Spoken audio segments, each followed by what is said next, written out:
भाई वर्कशीट को बिना देखे समझे सीधे आंसर पे जाने से आपको हानि ये होगी कि आपको एग्जाम में कुछ भी नहीं आएगा। तो पहले इसे समझते हैं। यहाँ पर प्रकाश के नियम के बारे में बात करी गई है। जो प्रकाशीय किरण एक पॉलिश सरफेस पे यानी मिरर पे आती है उसे हम कहते हैं आपतित किरण। इसके बाद जो परावर्तित होती है उसे हम कहते हैं परावर्तित किरण।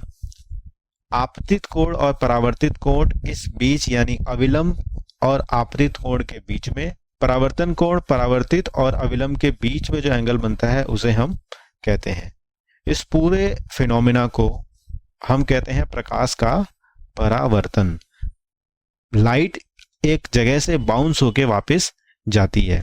इसके दो नियम हैं, आपतन कोण और परावर्तन कोण, यानी ये कोण और ये कोण हमेशा एक बराबर रहेंगे और तीनों एक ही बिंदु पर मिलेंगे। आपतित किरण, परावर्तित किरण और अविलंब तीनों एक ही बिंदु पर मिलते हैं। अब इसके सवाल करेंगे जल्दी से।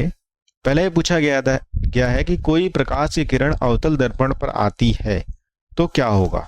तो हमें ये पता है कि आपतन कोण और परावर्तन कोण बराबर होगा, आंसर डी। यहां पूछा गया है कि परावर्तित किरण और आपतित किरण कौन सी है। परावर्तित का मतलब जो वापस आ रही है वो किरण है सी, और आपतित जो किरण मिरर पे जा रही है वो है ए। तो पहले सी है, दोबारा ए है, तो आंसर इसका हो जाएगा डी। इसका भी है डी। जो बच्चे सीधे आंसर की तरफ आ रहे हैं उनको प्रॉब्लम होगी एग्जाम में, इसलिए अच्छे से पढ़ के करें। अब पूछा गया है कि आपतन कोण 60 डिग्री है तो परावर्तन कोण और अविलंब कितना होगा। भाई ये जो है आपका 60 डिग्री है तो परावर्तित कोण भी 60 डिग्री होगा, तो ये आंसर नहीं हो सकता।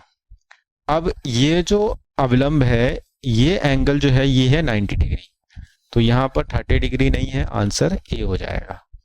अच्छे से समझ के करने के लिए हमारे चैनल को सब्सक्राइब करें। वीडियो को आखिर तक देखने के लिए आपका बहुत बहुत धन्यवाद।